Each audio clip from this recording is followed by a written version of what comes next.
Welcome, everybody. We are going to get started here soon. Just going to wait for people to get logged in. Mute.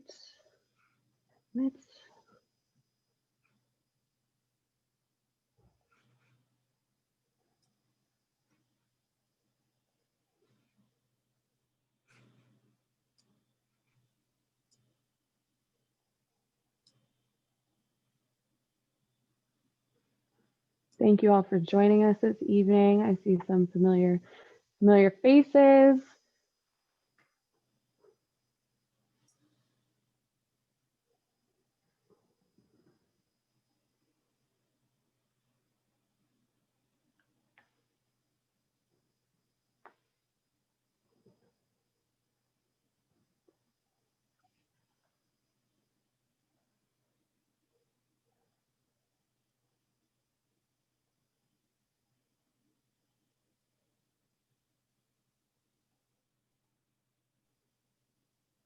Okay.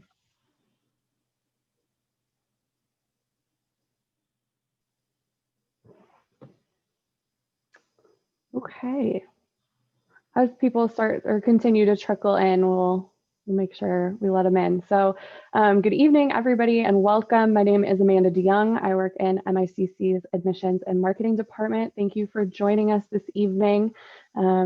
We are super excited to welcome Jason Schellack from the Autism, Advocacy, and Law Center, and he is going to present tonight about guardianship and SSI. Real quick, some housekeeping things. As you can see on your screen, we have your microphones muted. Please be respectful in keeping those muted.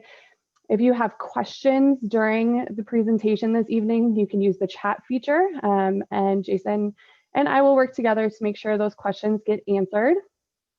Let's see. We are recording this presentation this evening, and we will work to get it up on the Winterfest website, hopefully tomorrow, so that you guys can rewatch it and share it as you feel you need to. Let's see, what else? I think that is everything. We should have follow-up feedback forms being sent out to everyone tomorrow at the end of the week as well, or maybe Monday.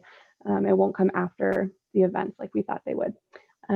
With that, I will turn it over to Jason to present about guardianship and SSI.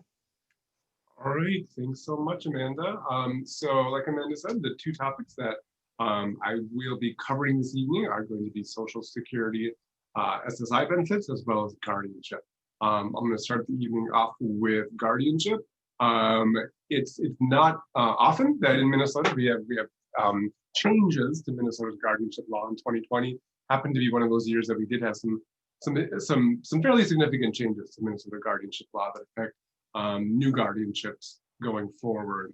And then I will round it out with talking and presenting about Social Security, kind of an overview what that process is like, who is eligible, and then how the Law Center would be able to assist students and families with Social Security applications and appeals as well.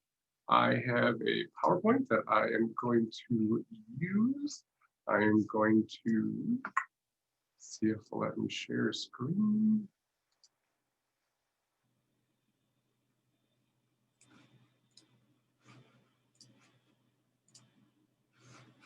All right. Is that working? Anyone give me a thumbs up if that's working? Perfect, awesome. So here we go.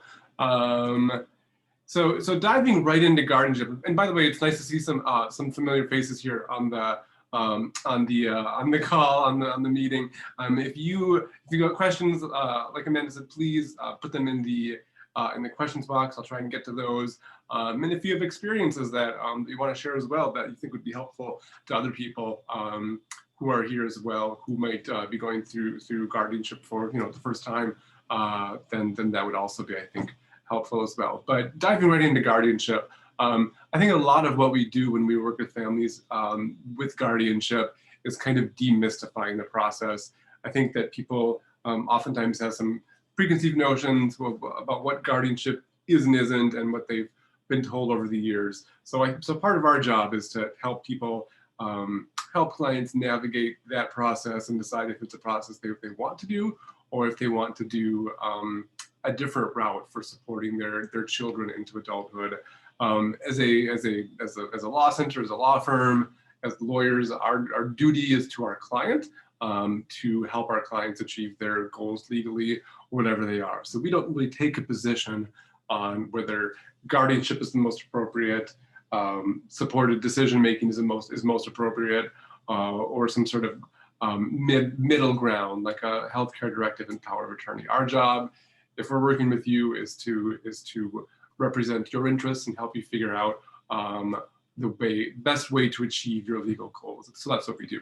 I don't decide for folks whether they should or should not pursue a guardianship. That's a family decision that that parents and their kids make. We can help, we can support, but ultimately it's up to the client and the parent to decide whether to proceed with the guardianship.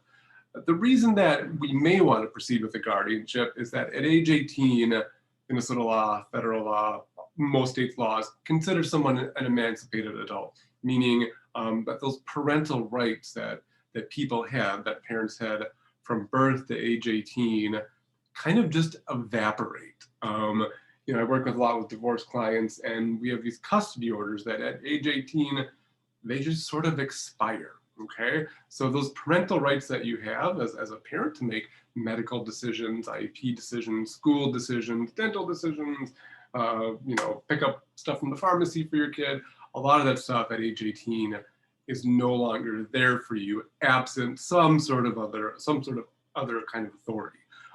For a lot of people, a guardianship is the means that gives you that legal authority to continue doing the things that you did as a parent. You'll see a lot, you've seen a lot over the years of forms, we'll say parent or guardian.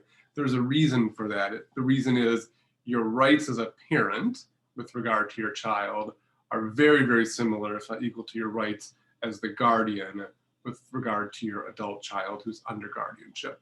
One of the big differences in 2020, during the Minnesota legislature met with special session in the spring and did some pretty significant changes to Minnesota's guardianship laws, which are in the Minnesota's probate code. One of them is we no longer use the term ward, which I'm happy about. You know, I've been practicing law for 12 years, and for the first 11 years and what, 5 months of those, we had the words guardian and ward. And thanks to a push of from my colleagues at the Minnesota Elder Justice Center, we no longer use the term ward. It's about guardian and then person subject to guardianship, and then conservator and person subject to a conservatorship. So we no longer use the term ward anymore. And so sort of getting back to the reason someone might pursue a guardianship, it is because at age 18, there's no more legal authority to make decisions for that adult child, and to get authority legally, one of the most efficient ways to do that is to pursue a guardianship, and then the guardian would be able to make decisions on behalf of the person subject to guardianship.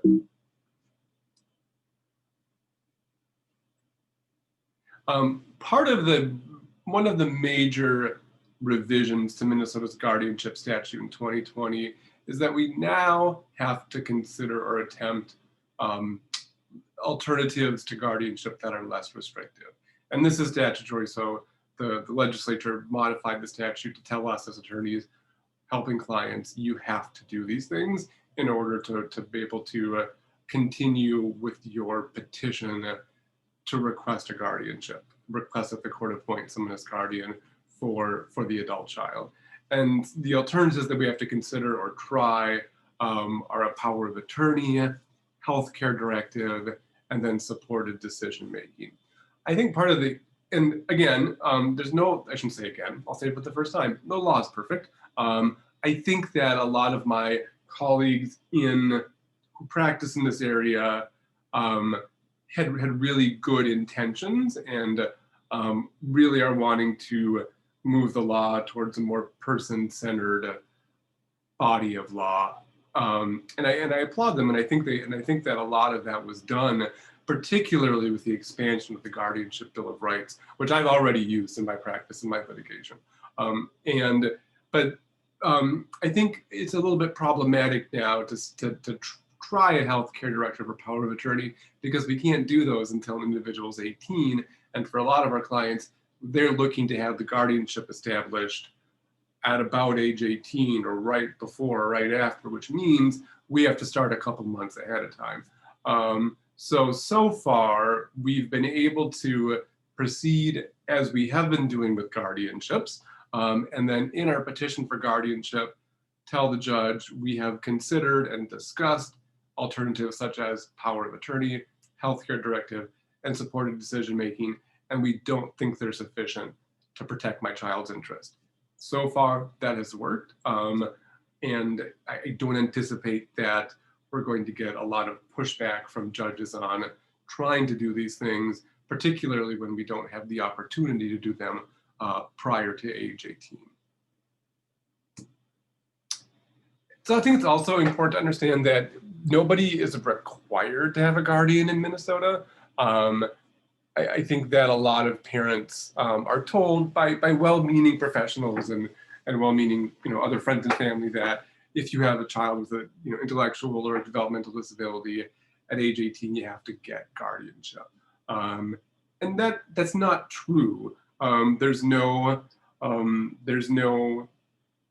government body that goes through birthdays when people turn age 18 and decide whether or not someone needs to have a guardian. It's typically parents who, parents and relatives of folks with disabilities who contact us interested about pursuing guardianship.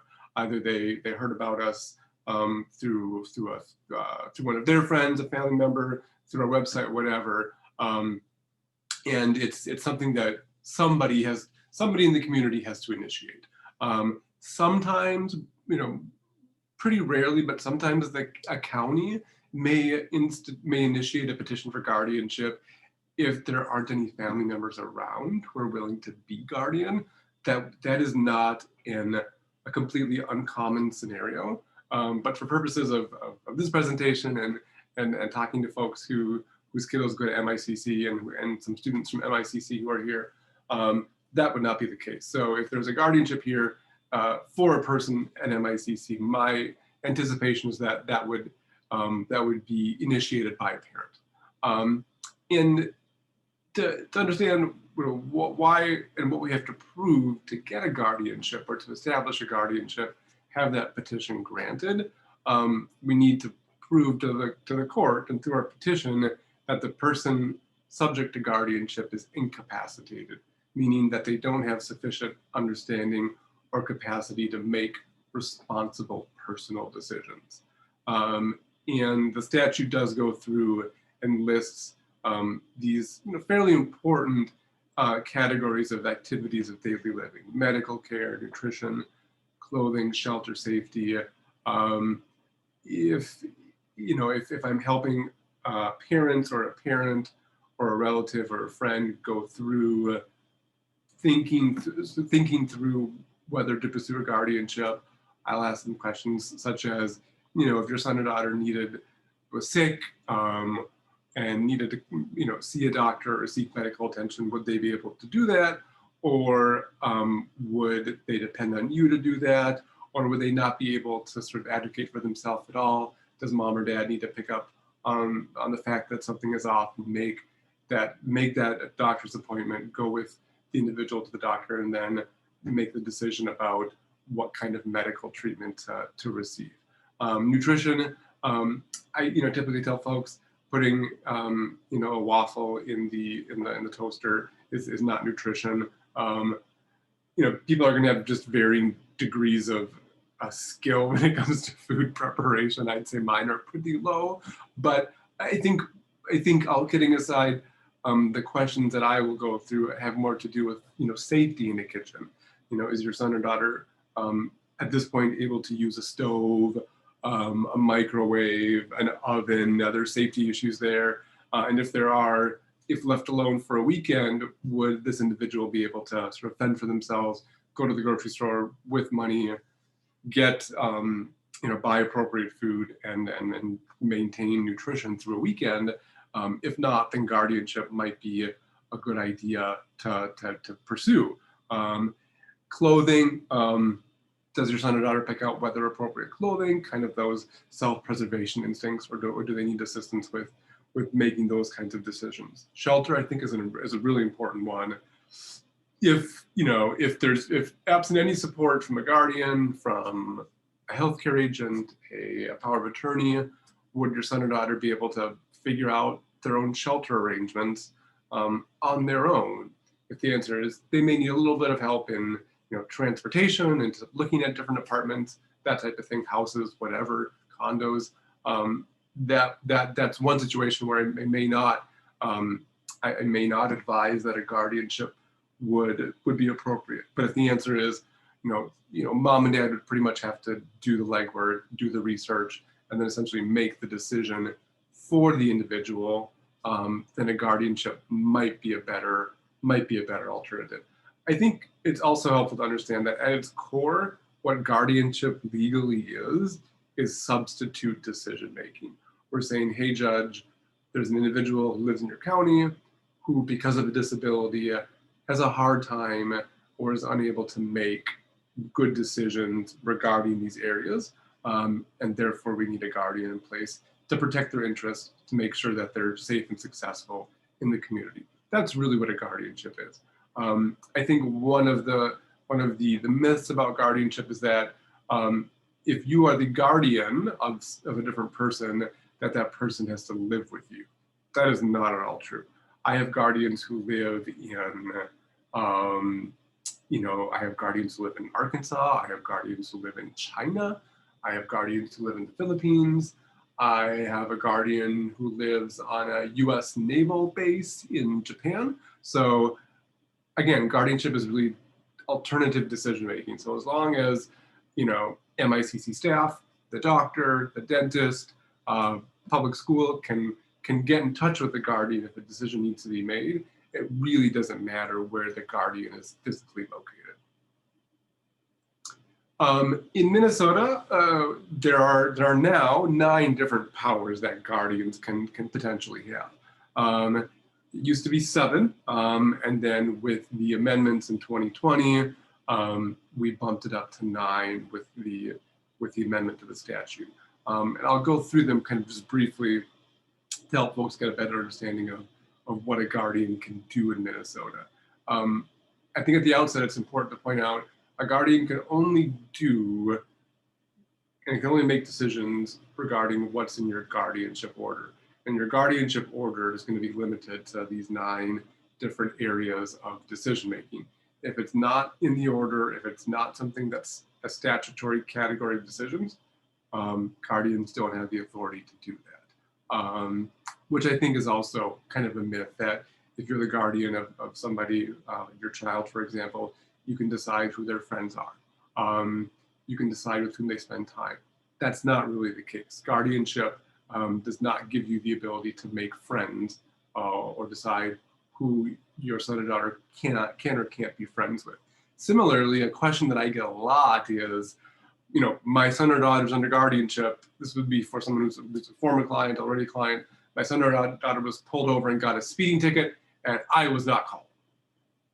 And the response I have to give is, law enforcement doesn't have to call you. So if you look through these 9 different areas of decision making, you're not going to find any authority that guardians have to step into the shoes of somebody at a traffic stop, or in a situation where law enforcement may want to give out a citation for speeding or that type of thing. That's just not a decision or not a situation where Minnesota law allows a guardian to come in and make a decision for the person under guardianship. So just to kind of go through these, the first one is to have custody and determine place of abode for the person under guardianship, so decide where that person will live. The second is to provide for the care, comfort, and maintenance needs of the person under guardianship.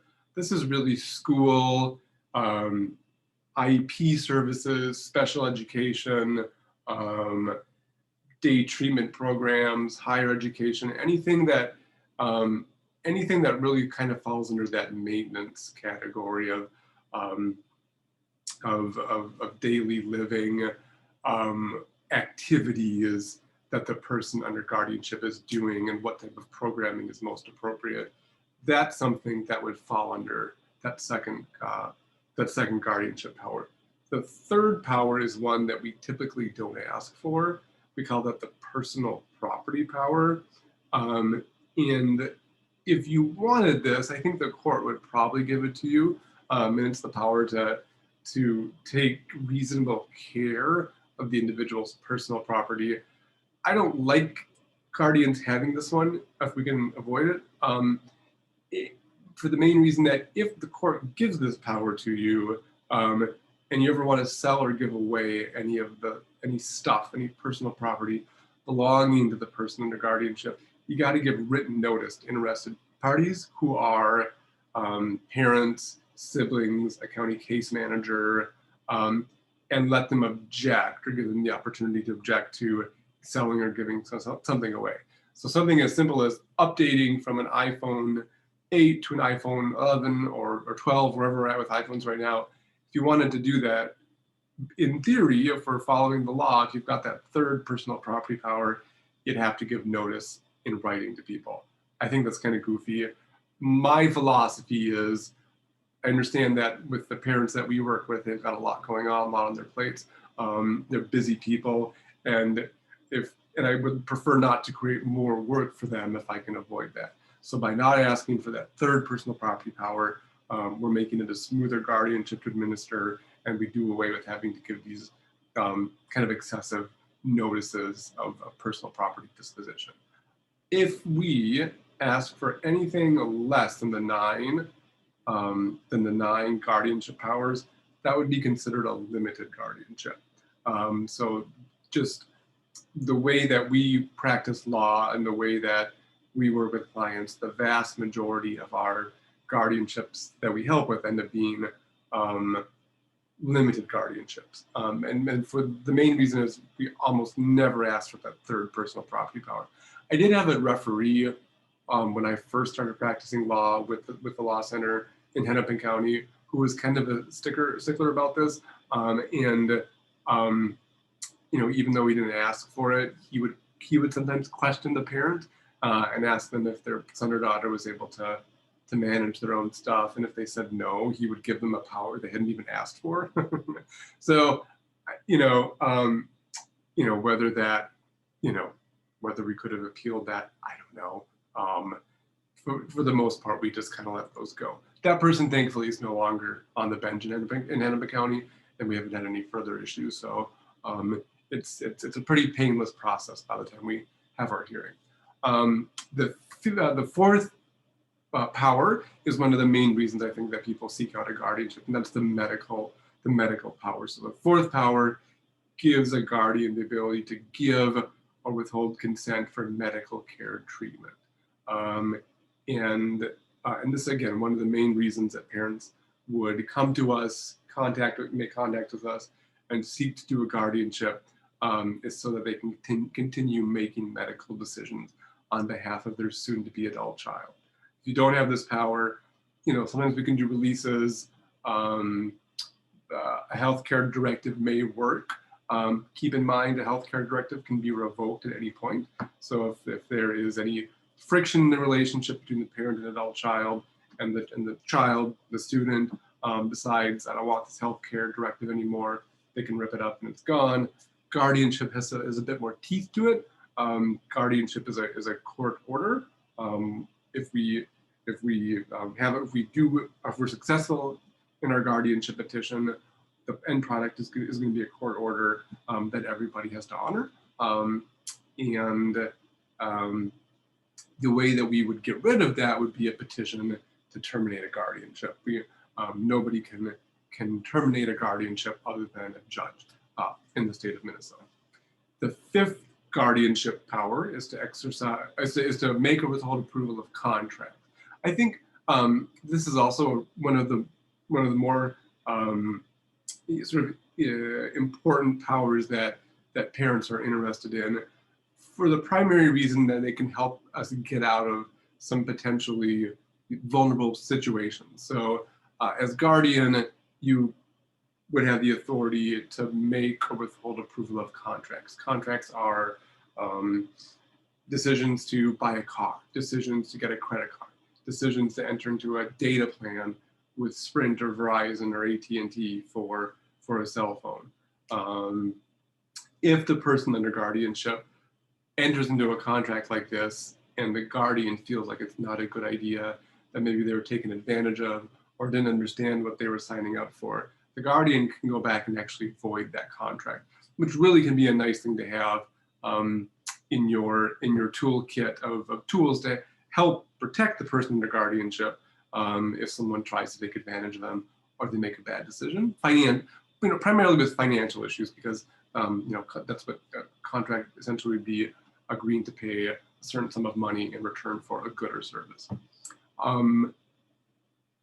The sixth power of guardianship is to exercise supervisory authority over the person subject to guardianship. This one I've always felt was a bit vague, because if your guardian, does not mean the person subject to guardianship has to be with you at all times. In fact, there are many individuals at MICC and at different colleges and universities and all across the state and country who are subject to a guardianship, who aren't physically in the presence of their guardian or don't live with their guardian. That's not what this means. What I usually tell people is that this means that if, for example, the person subject to guardianship has a medical assistance waiver, and you have staff or hire staff to help work with your son or daughter on independent living skills, on safety skills, on independent skills, you've got the duty to make sure that the people you hire under that waiver are a good fit, that they're good employees, that they're not going to take advantage of the person under guardianship. So I think really that's kind of the main area that this comes up.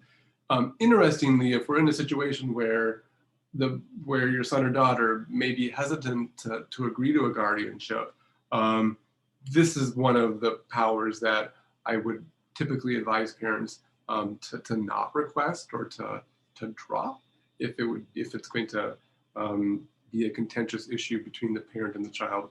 The last thing we want to do is make a relationship worse, if it, exacerbate either an existing tension or create some tension. It's not.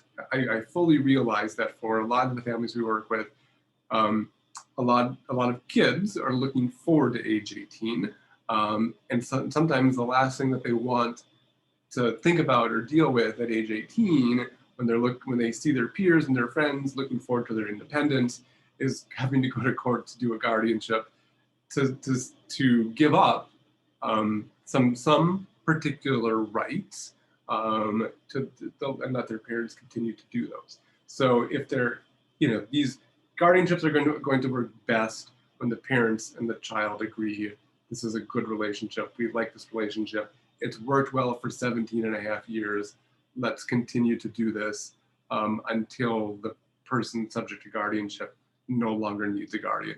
That's a perfectly reasonable approach to doing this. And that is in fact a lot of what our clients end up doing. It doesn't work so well if there's friction, if there is disagreement between the parents and the child about whether the guardianship is a good idea, for the primary reason that even if you do succeed in the guardianship and the adult child doesn't want to listen to the guardian, there's not a whole lot of recourse that you have. If this was a civil commitment, we could ask the court to order the individual to take medications. If we're talking about a general guardianship, a limited guardianship, whatever, you've got the authority to make decisions for the person subject to guardianship. You don't have the authority to say, you don't have the authority to call like law enforcement, for example, and have the deputy come over and say, you've got to take your medications at 8 o'clock. If you don't, I won't leave, or I'll make you do that. That's not what guardianship is about. Guardianship is the decision making, and you sort of follow through. It's going to have to be something that the guardian, the person subject to guardianship, decide that the person subject to guardianship will go ahead and do, either respect or not respect the decisions that the guardian makes. Number 7, I think, is probably another really important, helpful piece of a guardianship, and that's to apply for government benefits on behalf of the person subject to guardianship. That would be primarily medical assistance in Minnesota, waivers, and then SSI, Social Security benefits. If you are not guardian, Social Security will not talk to you. They will insist that that the applicant, that the adult child with a disability is the only person involved in that process, and they will not talk to you if you don't have a guardianship in place. So this is a situation where the guardianship, I think, brings some real value to everyone. This way you can apply for the Social Security benefits and help manage them on behalf of your child. Absent a guardianship, that relationship would not be there. 8 and 9 are the new ones. 8's to open an ABLE account for the person under guardianship. We've had ABLE accounts for years now, and you know, I think it's probably nice that a guardian can now open one for a person under guardianship, but it doesn't give you the authority to manage those funds. So even if you open an ABLE account and somehow there's a funding event of $100,000, which is the cap of an ABLE account in Minnesota, the person subject to guardianship still gets to decide how to spend that money. So I don't know that it really changed a lot in terms of guardianship and ABLE accounts. And then the last one is to initiate and represent the person under guardianship in civil cases like divorces, bankruptcies, a personal injury lawsuit. That might be a nice one to have. And these are so new, and these types of lawsuits and these proceedings tend to take a long time. So we really haven't seen in Minnesota since August whether this 9th power is giving or conveying a whole lot more benefit to guardians in Minnesota. And it's not retroactive, keep that in mind. So if you already have a guardianship, you don't automatically get these last 2 powers. You would have to petition the court to get them. I don't think the court would have a problem giving them to you, but it's not something that's automatically retroactive. You would have to come forward and ask the court for those additional powers if your son or daughter is already subject to guardianship. There are some automatic limits that the law, that Minnesota statute imposes on guardians. You can't consent to any psychosurgery, electroshock therapy, sterilization, experimental treatment without a court order. I think experimental is not maybe what it used to be. ABA therapy used to be experimental. I don't think, I mean, let's pick a rip from the headlines, timely example. I don't think the COVID-19 vaccine would be considered experimental, given that it's now been approved by the FDA and millions of Americans have it. I don't think you would need a court order to obtain a vaccine for COVID-19 on behalf of the person subject to guardianship. Electroshock therapy, that's an interesting one for me. I do have 2 clients whose kids receive ECT therapy, which my understanding is a very mild form of electroshock type therapy that involves a mild stimulation to a part of the brain. And the purpose is to keep that the individual from going into a comatose-like state.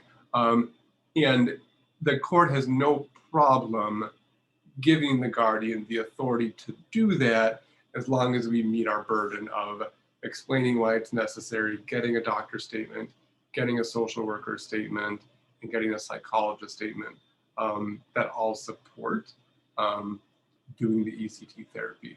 So for for the 2 clients that I have, they've been doing it for years. Their children have been under guardianship now for going on years, and going to renew that either every year, every other year has just not been a problem.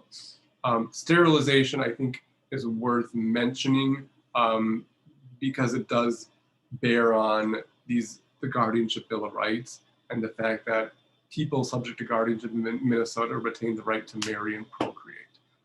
So just because a person is under guardianship doesn't mean they can't have children or can't get married. Those are fundamental rights guaranteed to them by the United States Constitution, which a guardian can't override without a court order and without a really darn good reason.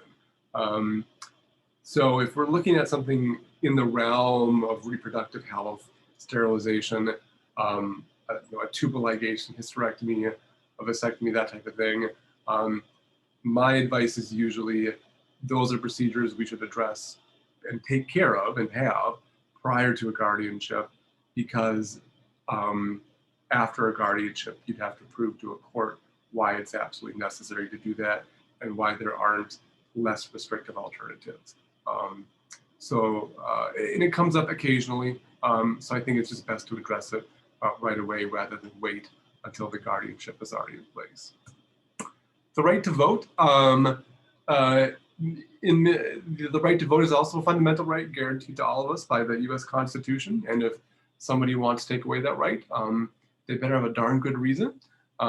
Minnesota's Constitution, ironically, says that felons and persons subject to guardianship lose the right to vote. And there was a subsequent decision by Judge Jaquam in Hennepin County in Minnesota in 2011 that said that provision of Minnesota's Constitution violated the US Constitution, and that as a class of people, persons subject to guardianship do not automatically lose the right to vote. What has to happen is that at the hearing and in our petition, we have to tell the court whether we think the individual has the capacity to exercise his or her right to vote. As long as we let the court know, hey, this individual has the capacity to vote, has the capacity to make a decision regarding two competing options, it's never been a problem. It's the norm really is individuals who are under guardianship retain the right to vote. I think typically, we work with families who have kids of all different types of disability, and it's only very infrequently that a court would decide that there's just no capacity there to make a decision between two different options. I mean, a lot of us do that all day long when we're deciding between two different things to eat. We're deciding between two different routes to go on the way home. We're deciding, gosh, am I going to go to the gym on the way home or not? I mean, we're making decisions between two competing options all the time. That's just essentially what voting is. Recognizing you have a decision to make. There are two, maybe more options, taking some data in and then making a decision. So with the cases that we work on, it's very rare that a person would end up not retaining the right to vote. The Guardianship Bill of Rights, I think, is very important for parents to understand because it makes it clear that if it's not on your guardianship order, it's not something that the guardian can make a decision about. So people subject to guardianship have the right to personal privacy, to communicate and visit people of their own choosing. This is where the friends thing comes in. And I have to explain to the parents a couple times a month that being the guardian doesn't mean you get to decide who your adult child's friends are. Because under the Guardianship Bill of Rights, people subject to guardianship get to communicate and visit with people of their own choice. Visit would be a word for spending time with, right? So the guardian does not get to make a decision about who the person's friends are. To marry and procreate, that's on there. And then to vote, unless restricted by the court, which again happens very, very infrequently. And that's a conversation we would have far, far, far in advance of any court hearing. That's something that we work to understand before we were in a court setting. Interestingly, going to court these days is pretty simple because it's all by Zoom, like we're doing right now. When the pandemic first started affecting us all in the US and in Minnesota, we just had courts canceling a month, 2 months, 3 months worth of hearings. And then gradually those all got rescheduled to Zoom hearings. Never in a million years did I think there would be a month or 2 months that would go by that I wouldn't step foot in a courtroom. And now it's been many, many months. The nice thing for our clients is going to court, it's kind of no big deal because we get to do it from home or from our office now. And whereas before you might have to get up and testify in a witness chair, now you can do that from the comfort of your own home, and it tends to work out pretty well. Some counties are now not even, Dakota County comes to mind. They're not even holding hearings as long as nobody objects to the guardianship petition. The judge who hears those cases administratively just grants our guardianship petitions with no hearing at all. So there are some interesting, unique ways that the judicial system is learning to deal with these cases. And right now we don't have to go to court in person, which is kind of nice. As far as what affirmatively do guardians have to do, I think the big one is for most people is there's this annual report of personal well-being that you got to get into the court. That's one to keep your eye on. It's due the anniversary date of the guardianship. So if we have your guardianship hearing today and tomorrow, referee board in Hennepin County issues a guardianship order, then every year on the anniversary date of the guardianship, which would be January 8th of 2022, an annual report would be due to the court. Now you've got 30 days to get that in. So there is kind of some cushion there. So from essentially January 8th to February 8th, you'd have 30 days to get that annual report in. If you don't, then the court will send out notice saying, hey, this is late, get it in. If you ignore the notice, the court will actually schedule a hearing called an order to show cause. And if you don't get it filed before the hearing and you don't show up to the hearing, the court can technically remove a person as a guardian. We typically stay up as an e-service, an electronic service contact for all of our guardianship cases. So if something does come up or someone forgot, or there's going to be a hearing, we get notice of it, and we let our clients know and help them figure out what to get in. We do handle the annual report for the vast majority of our clients. So I can think of twice in my 12-year law career that someone has been removed as a guardian for not doing the annual reports. And both of them involve people who we lost touch with. And one person ended up leaving the state. She went to Illinois and just kind of never came back. The other person was very, very sick for a number of years and we lost track of her until we got a call from a social worker saying she was very ill. So it's very rare to be removed as a guardian. As long as you get this thing in, the court's very forgiving. They don't want to waste their time. They don't want to waste your time. The court just wants to know, hey, how is this person doing? Do we still need the guardianship? Is the person doing okay? There's a sample on the court's website if you want to take a look. It's really, it's pretty straightforward information. It's kind of a yearly update on how the person is doing. Minnesota does have kind of some statutory priority for who can and can't be a guardian.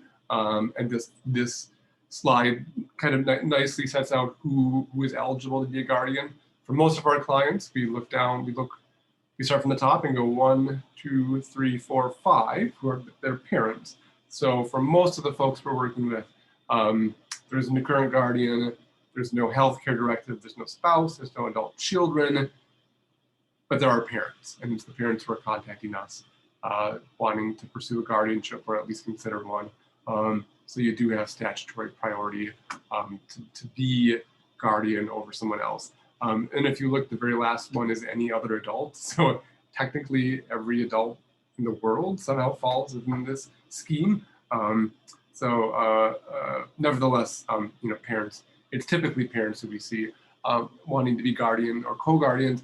And then also sometimes, I should point out, a fair number of parents, if there is an older sibling who they anticipate would be a guardian or a good guardian after the parents are no longer able to be guardian, sometimes they'll appoint that person initially so that we'll have 2 or 3 co-guardians, and that's just fine. I've never had a judge say no. I did have one situation where I had 4 cousins, and this was down in Carver County, I believe, and I was a little nervous that whichever judge we drew would be uncomfortable having 4 cousins be co-guardians, but it hasn't been a problem. They were a pretty close, tight-knit family. They've had no problem getting their annual reports in. As long as you get that annual report in, there's really nothing else you have to do for the court. The only people who can't be guardians would be paid caregivers. So like if you've got a favorite PCA and they do a really good job, favorite support staff, then they could be guardians.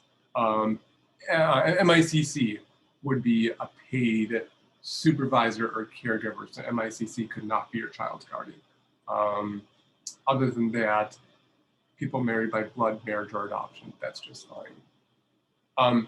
I think one of the other big pieces of the law that was changed in 2020 is that initial guardianships now for people under age 30 only go for 72 months. Now, of course, this is super new. So August, September, October, November, December, January, we're only 5 months into this. We're nowhere near 72. I think that the process for getting an indefinite guardianship after 72 months is probably not going to be that difficult. We do our fair share of successor guardianship petitions anyway, when parents are wanting to step down and appoint somebody else. I think it'll be a fairly procedural hearing to renew these guardianships after 72 months. Keep in mind, there's no backup or contingent guardian. So if something happens to the current guardian or guardians, somebody has to file a petition, contact the court, contact us, get the ball rolling to get another guardian put in place. The court will be happy to put another guardian in place if the current guardian needs to step down or can't serve, but we have to file the appropriate petition paperwork to get another guardian. I want to make sure that I respect my hour here. It is a legal proceeding, so it starts with a petition that we file, and the end product of a guardianship is going to be your guardianship order and your letters of guardianship. And that's the document that proves to the world who the guardian is and what powers they have. It's just a one-pager, pretty simple.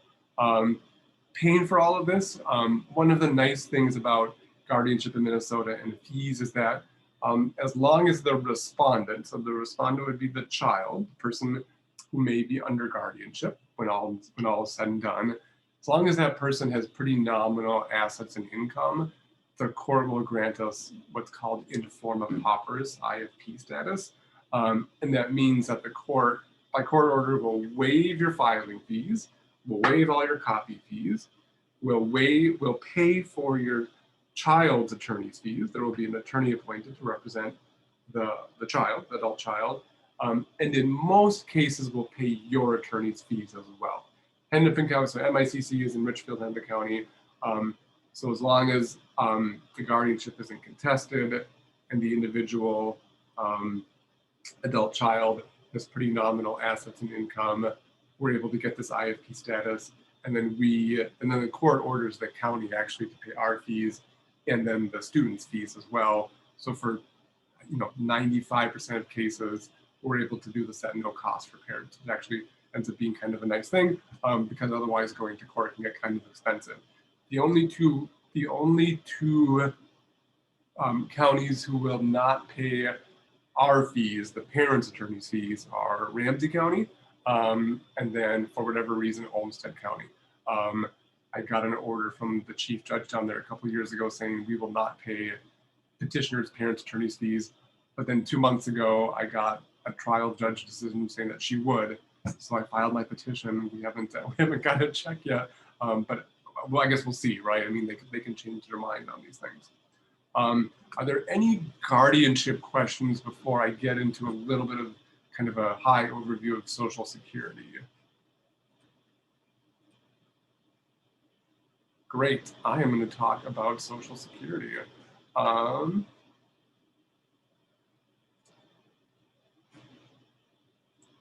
So there are many different kinds of Social Security. The ones that I'm going to be addressing with you folks are going to be sort of the disability-based Social Security. Those would be Social Security disability income and supplemental security income. I'll tell you right off the bat, the SSI, the second one here, this is going to be the more common one for kids 17 going on 18 and don't have a work history, okay? So to qualify for SSDI, and this gets kind of technical, you guys, so I'm not gonna get technical because it's almost 8 o'clock and I got 8 minutes left, but I do want folks to understand broadly what these things are and then how we can help, okay? So to qualify for SSDI, which is typically a higher benefit amount than SSI, the person needs to have an appropriate number of work credits. So there needs to be a fairly significant earnings history there. When you and I get paid through our W-2s and we pay our payroll taxes, but part of what we're paying is that Social Security tax, which funds this SSDI, Social Security Disability Insurance Program. So that's what, so SSDI is really based on the premiums that you've paid in through payroll taxes. If you pay enough and you work enough, then you'd be eligible if you become disabled or are disabled for this higher benefit amount. It would be preferable, obviously, the more money, the better.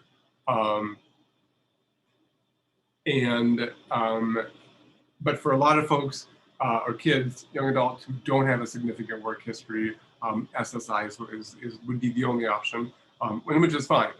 It's there and we take advantage of it if we can.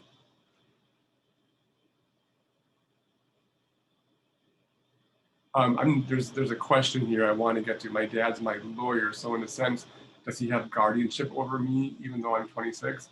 And Nick, the answer is no. Unless there's a court order, you have no guardian. Some people might say you are your own guardian, Nick. That I think people will understand what you mean if you say that, but technically either someone has a guardian or doesn't. So if there's no court order, Nick, then you are your own guardian, or you just have no guardian. Yeah. I'm going to breeze through a little bit of this because I want to get to some of the more important stuff. SSI, again, is the more common Social Security benefit for the community that we work with and the community that we represent. I think the thing to understand here is that there are some asset limits involved. So to be eligible for SSI, which for calendar year 2021, the SSI benefit amount is $794 a month. So you're not going to get rich, but also nothing to sneeze at, right? The more income streams we can find, the better. And $794 a month is not something that a lot of people would turn down if they're eligible or if their son or daughter under guardianship is eligible. So I do think it's worth at least talking about and pursuing. Couple of caveats. Asset limit of $2,000, pretty strict. And Social Security will be pretty strict in enforcing this. If you've got $2,005 in any given month and you're over your limit, it will just be per se ineligible to get SSI benefits that month until you spend down. And Social Security is really made to be spent down every month. You don't want to let it accumulate in that Social Security representative payee account and accumulate over the $2,000 and then make yourself ineligible. Either spend it or we can put it in a special needs trust and ABLE account. Lots of different ways I'm happy to talk to you guys about. But the takeaway is make sure that money doesn't just sit in that account. Make sure it gets either spent or saved in a way that preserves eligibility. In order to succeed, we have to prove to Social Security the person actually has a disability. That can be the toughest part, especially for folks who have cognitive and intellectual disabilities and have varying degrees of functional behaviors, adaptive behaviors. Those are the cases that Social Security has just a more difficult time, I think, analyzing. I don't know that the success rate is any better or worse. They just tend to be more fact-intensive cases for Social Security to look at. and make a determination on. One thing to point out is the disability is expected to last 12 months or more. Typically not a problem for the folks that we're working with. Let me just see here. One thing to point out is Social Security just likes these bright line rules. Okay, 794 is the max you're going to get. $2,000 is our asset limit. And here on this slide that talks about kind of some of the other the criteria for eligibility. If an individual is disabled but is earning money, and that money is $13.10 or more per month gross, you guys, it doesn't matter how disabled you are. Social Security will say, if you've got the ability to earn $13.10 a month, and you're actually out there in the workforce making $13.10 or more per month, you will just not be eligible for our benefit. So that's another thing to keep in mind. Somebody might have significant disabilities, but also have the ability to work, in which case, if they're earning $13.10 or more per month, then they would be ineligible for any kind of disability benefit from Social Security.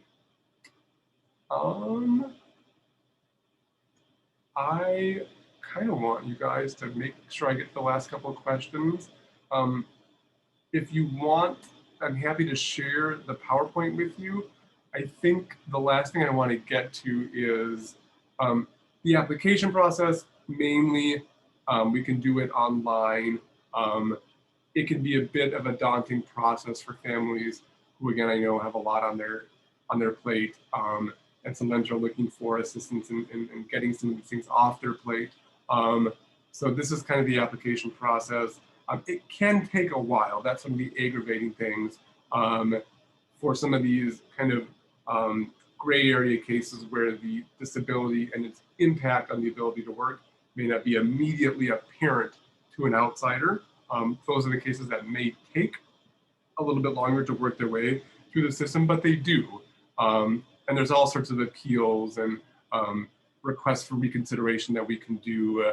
The last case that we appealed, we prevailed on, and I think it had been about 3.5 years. The client applied on their own and then came to us a couple months before the appeals hearing, and thankfully we were able to assist that client and their child in getting SSI benefits. There was a huge back payment based on 3 years worth of benefits. So it can take a while, but it's a lot easier in my experience, having done this 12 years.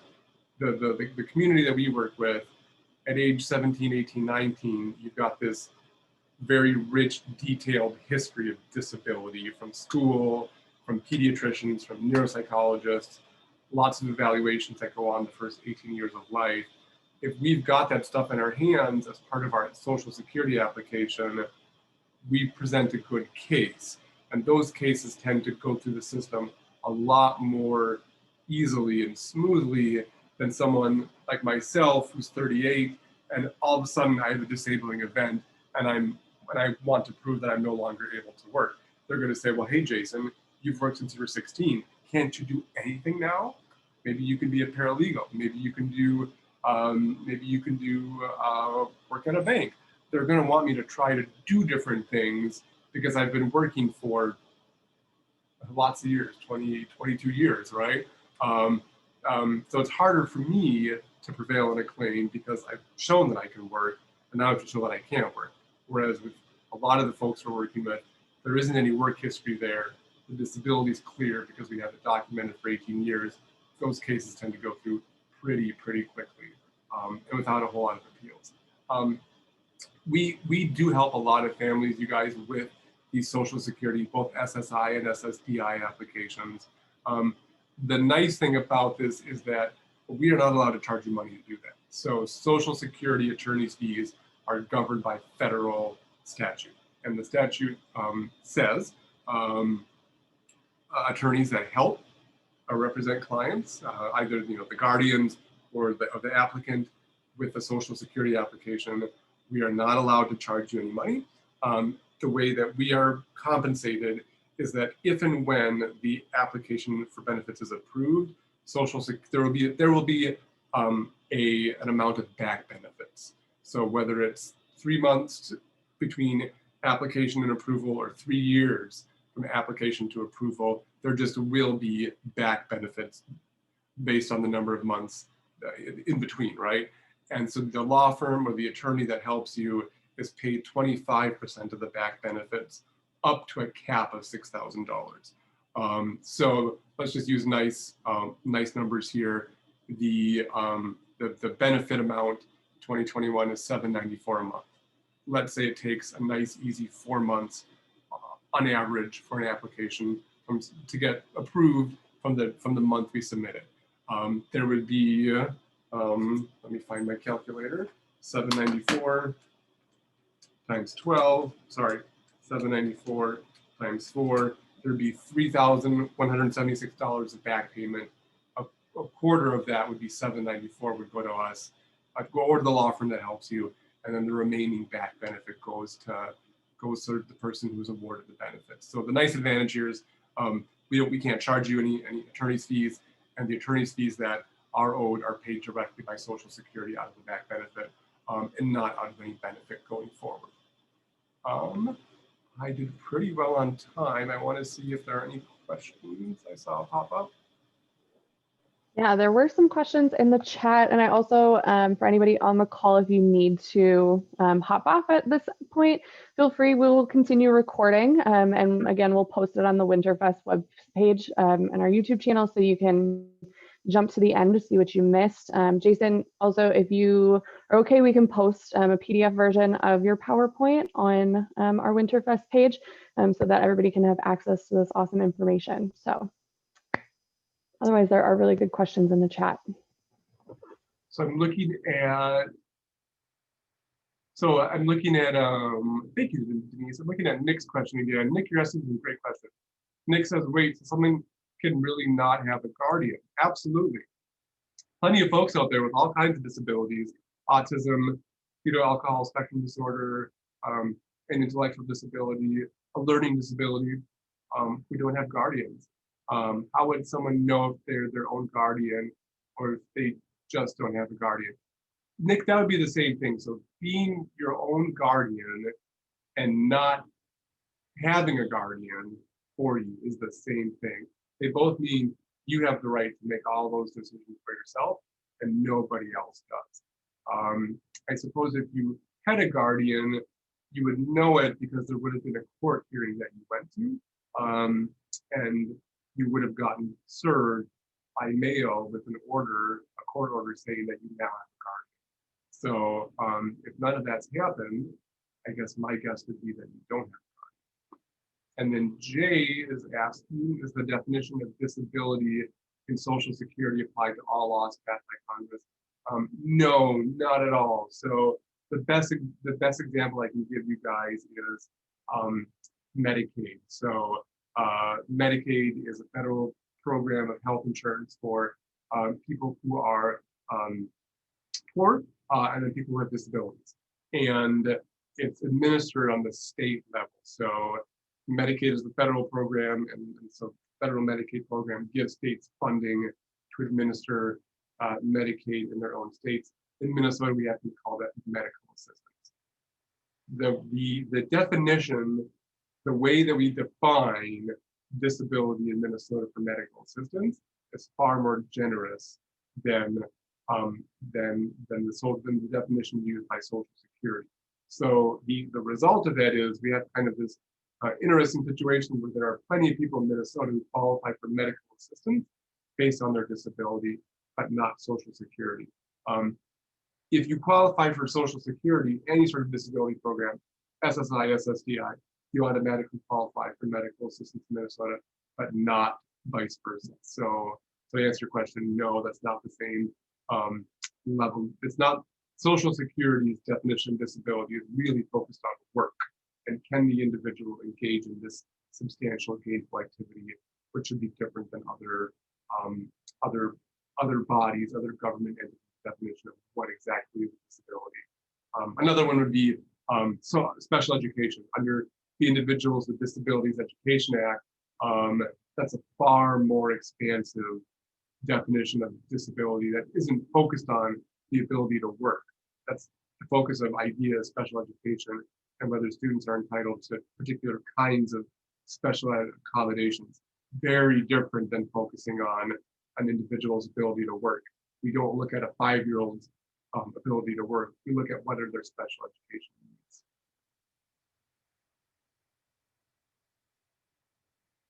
Any other questions, you guys?